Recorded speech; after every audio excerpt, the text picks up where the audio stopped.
জেলেতে মহাদেব শিব। এক গ্রামেতে কানকাইয়া নামের এক ব্যক্তি থাকতেন। তার একটা ছোট্ট দোকান ছিল। কানকাইয়া তার দোকানেতে মিষ্টি এবং পুজোর সামগ্রী বিক্রি করতেন। কানকাইয়ার দোকানটা মন্দিরের কাছে হওয়াতে প্রত্যেক দর্শনার্থীরা তার দোকান থেকে কিছু না কিছু কিনতেন। এইভাবে কানকাইয়ার ব্যবসা কিন্তু খুব ভালো করেই চলছিল। ভগবান শিবের কৃপায় আমাদের দোকান কিন্তু খুব ভালোই চলছে। সব সময় আমাদের দোকানে মানুষের ভিড় লেগে থাকে। ভগবান শিবের কৃপা ছাড়া এটা কখনোই সম্ভব হতো না, তাই না? হ্যাঁ, তুমি কিন্তু সত্যি কথাই বললে। মহান ভগবান শিব যদি না থাকতো তাহলে আমাদের ব্যবসাটা এত ভালো করে চলতোই না। সবই কিন্তু ওনার কৃপার কারণেই হয়েছে। এইভাবে কানকাইয়া আর তার স্ত্রী সরোজা কিন্তু দুজনেই ভগবান শিবের পরম ভক্ত ছিলেন। তারা সর্বদা কিন্তু ভগবান শিবের নাম জপ করতেন। তারা বিশ্বাস করত যে ভগবান শিব নাকি তাদের ব্যবসার উন্নতির কারণ। অন্যদিকে ওই গ্রামেতেই রাঙ্গাইয়া নামের আরেকজন ব্যবসায়ী ব্যক্তি ছিলেন, কিন্তু তিনি লোকেদের সাথে ভালো আচরণ করতেন না। সব সময় সবাইকে রাগ দেখাতেন, যার কারণে তার দোকানে কেউ যেত না। তাই রাঙ্গাইয়ার ব্যবসাটাও ভালোভাবে চলতো না। বলুন, আপনার কি লাগবে? আমার একটা জপমালা লাগবে। জপমালার দাম কত? জপমালার দাম প্রায় 1000 টাকা। একটা জপমালার দাম 1000 টাকা? কিন্তু অন্য দোকানে তো 500 টাকায় বিক্রি করছে। যদি আপনি অন্য দোকানে কম পাচ্ছেন তাহলে আমার দোকানে এসেছেন কেন? যান যান, যে দোকানে সস্তা পাচ্ছেন সেই দোকানে চলে যান। শুধু শুধু আমার দোকানে এসে সময় নষ্ট করবেন না। এই রকম বলে রাঙ্গাইয়া ওই ব্যক্তিকে নিজের দোকান থেকে তাড়িয়ে দেন।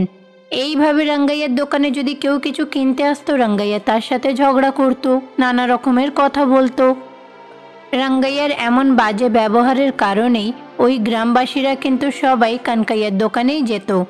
কি ব্যাপার, কিছুই তো বুঝতে পারি না। সবাই দেখছি কাঙ্কাইয়ার দোকানেতেই যেতে চাই, আমার দোকানে তো কেউ আসে না। কাঙ্কাইয়া এমন কি গ্রামের লোকেদেরকে জাদু করে রেখেছে কে জানে।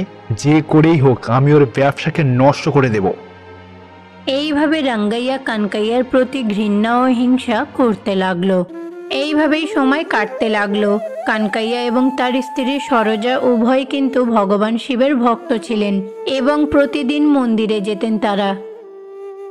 এই দেখো, আজকে তো সোমবার, সেজন্য ভগবান শিবের জন্য আমি বিশেষ ধরনের প্রসাদ তৈরি করেছি।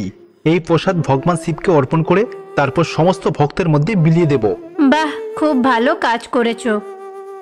তারপরে কানকাইয়া ও সরোজা মিষ্টি নিয়ে পুরোহিতের হাতে তুলে দেয়। পুরোহিত মশাই কানকাইয়ার আনা মিষ্টি ভগবান শিবের সামনে রাখেন এবং তাদের পূজা করেন। তারপরে তিনি মন্দিরে আসা সবাইকে প্রসাদ হিসেবে ওই মিষ্টি বিতরণ করেন। আচ্ছা কাঙ্কাইয়া, তুমি তো প্রতি সোমবার ভগবান শিবকে কিছু না কিছু ভোগ চড়াও, তাই না? কখনো ভগবান শিবকে তুমি প্রসাদ হিসেবে মিষ্টি দাও, আবার কখনো ফল দাও। তোমার ভগবান শিবের প্রতি ভালোবাসা দেখে আমি অনেক খুশি। দেখো, ভগবান শিব নিশ্চয়ই তোমার মঙ্গল করবে। আপনাকে অসংখ্য ধন্যবাদ পুরোহিত মশাই। আপনি তো জানেন পুরোহিত মশাই, আমি ভগবান শিবকে কতটা পছন্দ করি। আচ্ছা পুরোহিত মশাই, আজকে মন্দিরেতে সমস্ত ভক্তগণ এত তাড়াহুড়ো করছে কেন? সবাই আসছে আর চলে যাচ্ছে, ব্যাপারটা কি? আরে আমি তো তোমাকে বলতেই ভুলে গেছি, আমাদের গ্রামের জমিদার বাবু তার হাঁটুর ব্যথা কিছুতেই সারছিল না। সেই জন্য তিনি মানত করেছিলেন যদি তার হাঁটুর ব্যথা সেরে যায় তাহলে সে ভগবান শিবকে উপহার দেবে। ভগবান শিব তাকে সুস্থ করে দিয়েছেন, সেই জন্য তিনি ভগবান শিবকে উপহার দিতে চাইছেন। উপহার? কি উপহার? জমিদার বাবু চিন্তা করেছেন তিনি ভগবান শিবকে একটা সোনার ত্রিশূল দেবেন। তিনি স্যাঁকড়াকে দিয়ে সোনার ত্রিশূলটা 1 মাস ধরে বানিয়েছেন। সেই জন্য জমিদার বাবু কালকে সকালে সোনার ত্রিশূলটা ভগবান শিবকে অর্পণ করবেন। এইভাবে পুরোহিত মশাই কানকাইয়া আর সরোজাকে বললেন। তারপরে তারা দুজনে মিলে সেখান থেকে চলে যান। গ্রামের সবাই জানে ওই গ্রামের জমিদার মন্দিরে সোনার ত্রিশূল দিতে চলেছেন। পরের দিন সকাল হতেই কানকাইয়া মন্দিরে চলে আসেন। অন্যদিকে রাঙ্গাইয়াও কিন্তু মন্দিরে আসেন। মন্দিরের সামনে অনেক গ্রামবাসীরা এসে হাজির হলেন। তৎকালীন জমিদার বাবু এসে ভগবান শিবের কাছে সোনার ত্রিশূল নিবেদন করে চলে যান। আরে কাঙ্কাইয়া, কি ব্যাপার, আজকে তুমি মন্দিরে একা এসেছো? প্রতিদিন তো তোমার স্ত্রী তোমার সঙ্গে আসে, আজকে আসেনি কেন? না পুরোহিত মশাই, ওর মনটা আজকে ভালো নেই, সেই জন্য আসেনি। সোনার ওই ত্রিশূলটা ভগবান শিবলিঙ্গের সাথে কিন্তু খুব সুন্দর মানাচ্ছে, তাই না? হ্যাঁ একদম, খুব সুন্দর হয়েছে। এত সুন্দর ত্রিশূল আমি এর আগে কখনোই দেখিনি। এত সুন্দর ত্রিশূলের কারুকার্য দেখে যেন মনে হয় সারাদিন ধরে দেখতেই থাকি, তাই না? এইভাবে কানকাইয়া ওই সোনার ত্রিশূল দেখে খুব প্রশংসা করতে লাগলেন। অন্যদিকে রাঙ্গাইয়া আর কানকাইয়া দুজনেই ভগবান শিবের কাছে প্রার্থনা করে সেখান থেকে চলে যান। কানকাইয়া তারপরে নিজের দোকানে যায়, কিন্তু রাঙ্গাইয়া মন্দিরের সামনে বসে এইভাবে মনে মনে ভাবতে লাগলো, আজকে আমি একটা খুব ভালো সুযোগ পেয়েছি। কাঙ্কাইয়াকে চুরির অপবাদে ফাঁসাতে হবে। আজকে রাতে দোকান বন্ধ করার পরে মন্দির থেকে ত্রিশূলটাকে চুরি করে কাঙ্কাইয়ার দোকানে লুকিয়ে রাখবো। তারপর পুলিশকে খবর দিয়ে ওকে জেল খাটাবো। ও যখন জেলে থাকবে তখন ওর দোকান বন্ধ থাকবে। গ্রামের সমস্ত লোকেরা বাধ্য হয়ে আমার দোকানে আসবে। এইভাবে রাঙ্গাইয়া সিদ্ধান্ত নিল মন্দির থেকে সোনার ত্রিশূল চুরি করবে। প্রত্যাশিত রাঙ্গাইয়া সেই রাতেই মন্দিরে আসে। সে চুপি চুপি মন্দিরে ঢুকে ত্রিশূল চুরি করে। আরে, ত্রিশূলটা তো জ্বলজ্বল করছে। এইরকম ত্রিশূল আমি এর আগে কখনোই দেখিনি। এই ত্রিশূলটাকে চুরি করে আমি কাঙ্কাইয়ার দোকানে লুকিয়ে রেখে দেব। এইভাবে রাঙ্গাইয়া ইচ্ছা করে সেই দিন রাতে ওই সোনার ত্রিশূল চুরি করে নিয়ে কানকাইয়ার দোকানে লুকিয়ে রাখে। এইভাবে সেই দিন রাতটা কেটে যায়। পরের দিন সকালে কানকাইয়া যখন দোকানে আসেন, তিনি তখন লক্ষ্য করে যে গ্রামে পুলিশ ঘুরে বেড়াচ্ছে। আরে, কি ব্যাপার? গ্রামেতে এইভাবে পুলিশ ঘোরাফেরা করছে কেন? কি হয়েছেটা কি? এই রকম ভেবে কানকাইয়া নিজের দোকানে যায়। তিনি যখন তার দোকান খুললেন, তিনি সেখানে একটা সোনার ত্রিশূল দেখতে পান। এমনকি পাশ দিয়ে যাওয়া পুলিশও তা দেখতে পান। ও আচ্ছা, ত্রিশূলটা তার মানে তুমি চুরি করেছো? মন্দির থেকে কালকে রাতেই ত্রিশূলটা চুরি হয়েছে। পুরোহিত মশাই আমাদেরকে জানিয়েছে। সারা গ্রাম আমরা তন্ন তন্ন করে ত্রিশূলটাকে খুঁজে বেড়াচ্ছি। তোমার কাছে যে এইভাবে পেয়ে যাবো কখনোই ভাবতে পারিনি। এই রকম বলে পুলিশ তখন কানকাইয়াকে ধরে থানায় নিয়ে যান। পুলিশ যখন কানকাইয়াকে নিয়ে যাচ্ছিল, তখনই পথে রাঙ্গাইয়ার সাথে দেখা হয়। আরে, বেচারা কাঙ্কাইয়াকে আপনারা কোথায় নিয়ে যাচ্ছেন? ও বেচারা নয়, ও একজন চোর। কালকে রাতে মন্দির থেকে ত্রিশূল চুরি করেছে, সেই জন্য ওকে আমরা থানাতে নিয়ে যাচ্ছি। আরে কাঙ্কাইয়া, এটা কি শুনছি? এরকম জঘন্য কাজ কেউ কি করে? নিজের জীবনটাকে নিজের হাতে এইভাবে নষ্ট করলে? ছি, লজ্জা করে না? এইভাবে রাঙ্গাইয়া পুলিশের সামনে এমন নাটক করলো যেন সে কিছুই জানে না। অন্যদিকে পুলিশ অফিসার কানকাইয়াকে থানায় নিয়ে যায়। জেলের ভেতরে রেখে তাকে জিজ্ঞাসাবাদ করতে লাগলো। পুলিশ তাকে যতই জিজ্ঞাসা করুক না কেন, কানকাইয়ার মুখ থেকে একটা কথাও বের হলো না। পুলিশের প্রতিটি প্রশ্নে কানকাইয়া হাসতেন। পুলিশ কিছুই বুঝতে পারছিলেন না। অন্যদিকে রাঙ্গাইয়া তার দোকানে বসে মনে মনে তো খুব খুশি হচ্ছিলেন। আমি কখনো ভাবতেই পারিনি যে কাঙ্কাইয়ার জীবনটাকে এত তাড়াতাড়ি আমি নষ্ট করে দিতে পারবো। কাল থেকে সবাই আমার দোকানে আসবে। এই রকম বলে রাঙ্গাইয়া খুশি মনে যখন দোকান থেকে বের হয়, দেখে পথে কানকাইয়া আর তার স্ত্রী হেঁটে যাচ্ছে। এইটা দেখে তিনি তো অবাক হয়ে যান। আরে, এটা কি দেখছি? কাঙ্কাইয়াকে তো চুরির অপবাদে পুলিশ গ্রেপ্তার করে নিয়ে গেল। কিন্তু এ কি? রাস্তা দিয়ে কাঙ্কাইয়া তার স্ত্রীকে সঙ্গে নিয়ে আসছে এইদিকে। যাই তো, ব্যাপারটা কি দেখি। এই সব কিছু ভেবে রাঙ্গাইয়া তখন ছুটে কানকাইয়ার কাছে গেল। আরে, তোমার সাহস কি করে হলো জেল থেকে এইভাবে পালানোর? তোমার লজ্জা করে না? আরে কি, আমি জেল থেকে পালিয়েছি? আমি আবার কখন জেলে গেলাম? কি সব উল্টোপাল্টা বলছেন বলুন তো? আরে, কিছুক্ষণ আগেই তো তোমাকে পুলিশ জেলে নিয়ে গেল। আমি তো নিজের চোখে দেখেছি। এই রকম বলে রাঙ্গাইয়া তখন কানকাইয়ার হাতটাকে শক্ত করে ধরে। কানকাইয়া যে তাকে কি বলতে চাইছে সেই সব কথাগুলো না শুনেই রাঙ্গাইয়া তাকে টেনে থানায় নিয়ে যায়। আরে অফিসার বাবু, কাঙ্কাইয়া জেল থেকে পালিয়ে গেছিল তাই না? এ তো রাস্তাতে ঘোরাফেরা করছিল। আমি একে অনেক কষ্টে ধরে আপনাদের কাছে আবার নিয়ে এসেছি। পুলিশও কিন্তু রাঙ্গাইয়ার পাশে কানকাইয়াকে দেখে খুবই অবাক হয়ে যান। আরে আশ্চর্যের ব্যাপার তো, আমি তো কাঙ্কাইয়াকে জেলের মধ্যে বন্দি করে রেখেছিলাম। ও এখানে এলো কি করে? এই রকম বলে সবাই তখন জেলের দিকে তাকিয়ে রয়েছে। কানকাইয়া তো জেলের ভেতরে রয়েছে, এছাড়াও বাইরে আরেকটি কানকাইয়া আছে। সবাই তো এটা দেখে অবাক হয়ে যাচ্ছে। ঠিক সেই মুহূর্তে জেলের ভেতরে একটা বড় আলো জ্বলে ওঠে। সেই আলো থেকে ভগবান শিব কারাগারের দরজা খুলে বেরিয়ে আসেন। সেখানে উপস্থিত সকলেই ভগবান শিবকে দেখে চমকে ওঠেন। যারা সত্য, যারা নির্দোষ, তারা কখনোই কোনো রকম কোনো শাস্তি পাবে না। কাঙ্কাইয়া সম্পূর্ণরূপে নির্দোষ, সেটা জেনেই আমি কাঙ্কাইয়ার পরিবর্তে দোকানে ছিলাম, যাতে করে কাঙ্কাইয়া কোনো রকম শাস্তি না পাই। কারণ ও আমার পরম ভক্ত, আমি ওর কষ্ট দেখতে পারবো না। তাহলে প্রভু, আসল দোষীটা কে? এইভাবে সবাই কিন্তু আসল চোরের কথাই ভাবছে।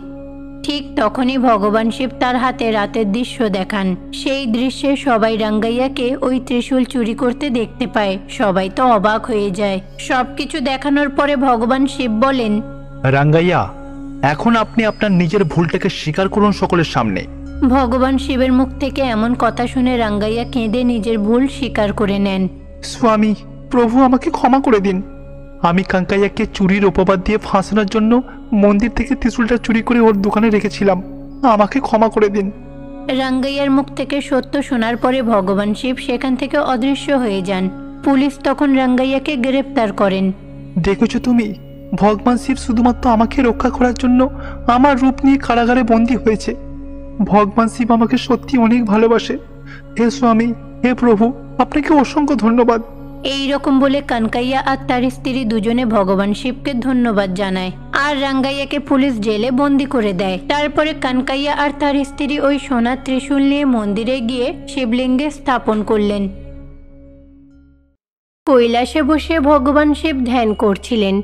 অন্যদিকে মাতা পার্বতী বেদ সম্পর্কে তার পুত্রদেরকে নানা রকমের গল্প শোনাচ্ছিলেন। ঠিক তখনই এক নাগিনী ভগবান শিবের সাথে দেখা করার জন্য কৈলাসের দিকে আসছিলেন।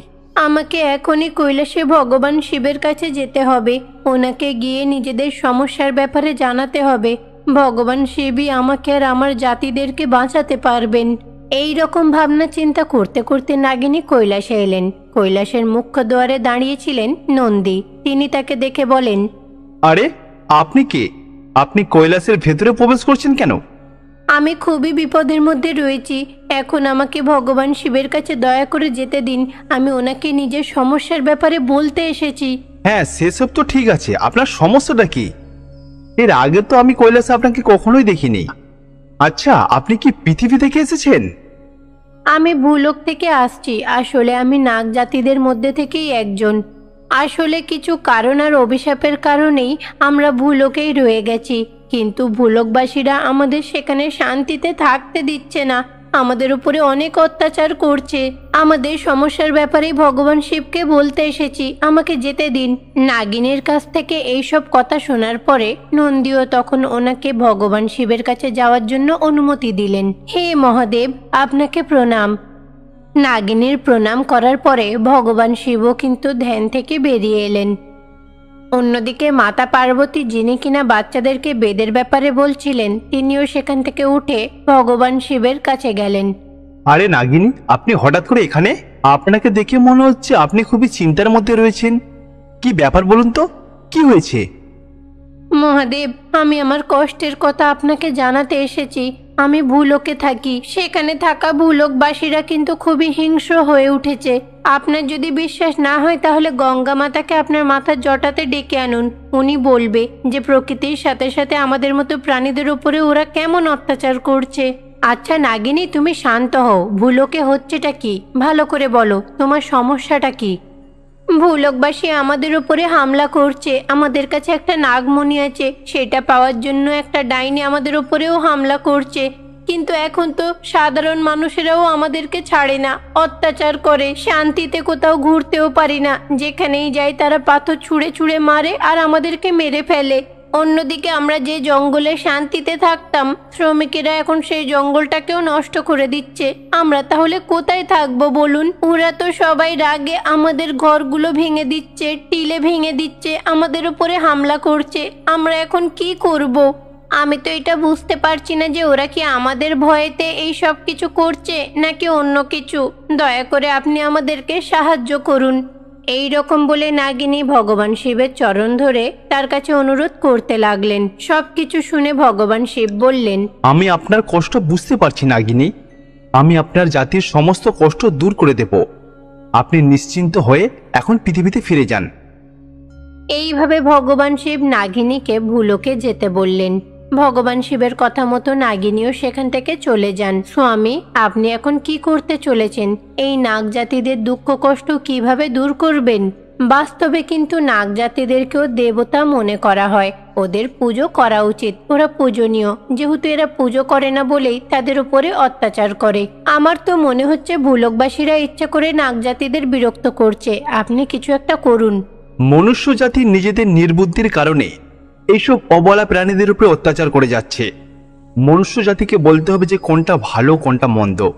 অবলা নির্বোধ জানোয়ারদের প্রতি কিরকম করে ব্যবহার করতে হয়, তাদেরও প্রাণ আছে সেটা তাদেরকে বোঝানো উচিত। তারপরে ভগবান শিব আর মাতা পার্বতী সিদ্ধান্ত নিল তারা দুজনে কৈলাস ছেড়ে ভূলোকে যাবেন। বাচ্চারা, তোমাদের বাবা আর আমি দুজনেই ভূলোকে যাচ্ছি, তোমরা কিন্তু কৈলাসে থাকবে। আমরা যতক্ষণ না ফিরে আসবো পুরো কৈলাসটার ভালো করে দেখাশোনা করো, বুঝেছো? এই রকম বলে মাতা পার্বতী আর ভগবান শিব কৈলাস ছেড়ে ভূলোকে চলে যান। ভগবান শিব আর মাতা পার্বতী তারা দুজনে পৃথিবীতে এসে নিজেদের রূপ বদল করলেন। তারা দুজনে এক সাধারণ দম্পতির রূপ ধারণ করলেন। তারপরে তারা দুজনে মিলে ওই গ্রামটাকে একটু ঘুরে দেখছিলেন। তখনই তারা দেখলেন কয়েকজন লোক মিলে হাতে লাঠি নিয়ে একটা সাপকে তাড়া করছে মারবে বলে। আরে আপনারা এটা কি করছেন? ওই সাপটাকে ওইভাবে তাড়া করছেন কেন? আরে আপনারা কে? আপনাদের দুজনকে তো এর আগে কখনোই এই গ্রামেতে দেখিনি। আমার নাম হচ্ছে রুদ্রাইয়া। আমি অনেক দূর থেকে এসেছি। আমরা দুজন স্বামী স্ত্রী এক গ্রাম থেকে ঘুরে ঘুরে অন্য গ্রামে ভগবানের গল্প শোনাই। আপনারা সাপের পিছনে পড়ে আছেন কেন বুঝতে পারছি না। আগে এটা বলুন, কেউ সাপকে তাড়া করবেন কেন? এই সাপ হচ্ছে খুবই বিষাদর সাপ। এই সাপ যদি একবার কামড়ে নেয় সঙ্গে সঙ্গে সে মারা যাবে। সেই জন্য সমস্ত গ্রামের লোকেরা সাপকে তাড়া করে সাপকে মেরে ফেলছি। বীরাইয়ার এমন কথা শুনে রুদ্রাইয়ার স্ত্রী গৌরী তিনি তখন বললেন, আপনারা যে সাপটাকে হত্যা করছেন তাতে কি কোনো লাভ হবে? আচ্ছা, ওই সাপটা কি আপনাদের কোনোদিন কোনো ক্ষতি করেছে? তাকে মারছেন কেন? আরে এই সাপ তো অনেকবারই এইরকম করেছে। আমাদের গ্রামে একজন লোক উঁচু টিলা ভেঙে ঘর তৈরি করছিল।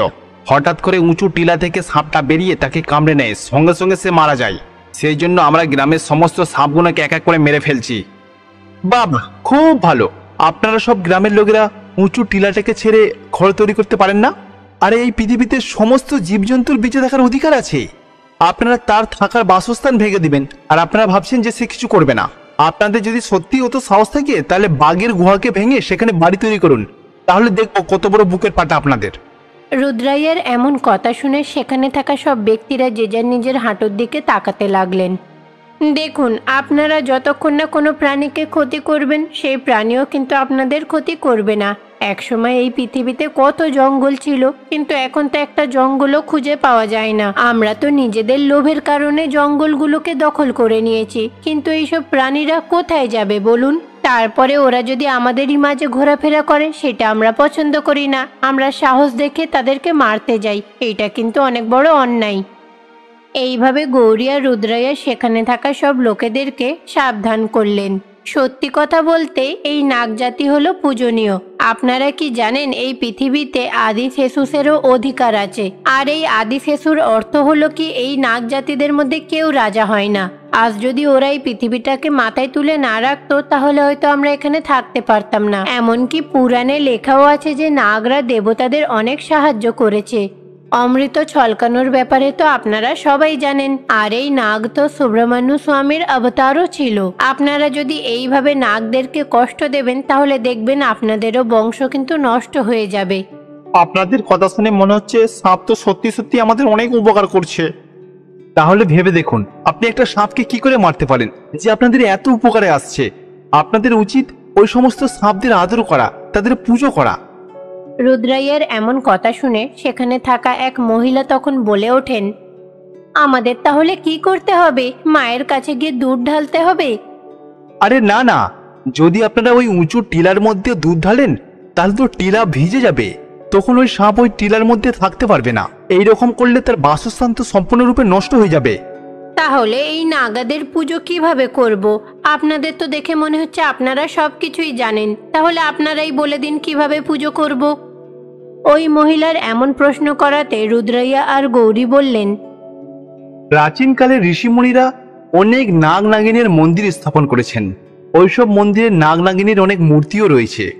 আপনাদের উচিত ওই নাগ নাগিনীর উপরে দুধ দিয়ে অভিষেক করা। আপনাদের এইসব বলার উদ্দেশ্য কি? সবার আগে আপনারা টিলের কাছে গিয়ে নাগ মূর্তির প্রতিষ্ঠা করুন, তারপরে সেখানে পুজো করুন। তারপরে গৌরী আর রুদ্রাইয়া গ্রামের মন্দিরে থাকা নাগা মূর্তিগুলোর কাছে গেলেন। প্রথমে গৌরী আর রুদ্রাইয়া চারিদিকটা পরিষ্কার করলো, তারপরে নাগ মূর্তিগুলোকে পরিষ্কার করে সেটা জল দিয়ে অভিষেক করে। তারপরে কেশর আর হলুদ মেশানো দুধ দিয়ে ওই নাগ মূর্তিগুলোর অভিষেক করা হলো। তারপরে নানা রকমের ফুল দিয়ে সেগুলো সাজানো হলো। দেখুন, সব কাজ ভালো করে হয়েছে, সাজানোও হয়ে গেছে। এবারে এই নাগ মূর্তিগুলোকে বিশেষ একটা ভোজন দিয়ে অর্পিত করতে হবে। কি ভোজন দিতে হবে? তিল আর গুড় দিয়ে তৈরি করা নাড়ু। হয়তো আপনাদের মনে এখন প্রশ্ন জাগবে যে এইটা কেন দিতে হবে, এইটা দিলে কি হবে, এই রকম হয়তো ভাবতেই পারেন।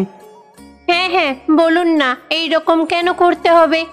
বাস্তবে কিন্তু এই নাগ চতুর্থীর দিনে কিন্তু ভারী বৃষ্টি হয়, যার কারণে আমাদের মতো সাধারণ মানুষকে সর্দি কাশিতে ভুগতে হয়। এই তিল খেলে শরীরটাও কিন্তু গরম থাকে। সেই কারণে আমাদের ঋষিমুনিরা আবহাওয়াকে মাথায় রেখে বলেছেন এই তিল গুড় দিয়ে তৈরি করা নাড়ু যদি প্রসাদ হিসাবে রাখা যায় তাহলে খুব ভালো হবে। বুঝেছেন? তারপরে গৌরী আর রুদ্রাইয়া ওই নাগ নাগিনীর মূর্তির সামনে প্রসাদ চড়ালেন। তারপরে নাগ নাগিনীর পুজোও করতে লাগলেন। সেখানে উপস্থিত থাকা সব লোকেরাও এই পুজোটাকে শিখে নিলেন। আপনারা দুজন কোথা থেকে এসেছেন জানি না, কিন্তু আমাদেরকে অনেক কিছু শিক্ষা দিয়ে গেছেন। আজকের পর থেকে কোনো সাপকে আমরা হত্যা করব না। যেমন ভাবে আপনারা পুজো শিখিয়ে দিচ্ছেন সেইভাবে পুজো করব। এইভাবে রুদ্রাইয়া আর গৌরী লোকেদের মধ্যে পরিবর্তন আনলেন। এইভাবে ওই গ্রামের লোকেরা পাশের গ্রামের লোকেদেরকে নাগ চতুর্থীর পুজোর ব্যাপারে জানাতে লাগলেন। এই পুজোর ব্যাপারে পুরো পৃথিবীতে ছড়িয়ে দিলেন। এইটা দেখে ভগবান শিব আর মাতা পার্বতী খুব খুশি হলেন। এইভাবে ভগবান শিব আর মাতা পার্বতী ভূলোকবাসীকে নাগ চতুর্থী পুজোর ব্যাপারে সবকিছু জানালেন। সবকিছু জানানো হয়ে যাওয়ার পরে সেখান থেকে তারা কৈলাসে ফিরে যান।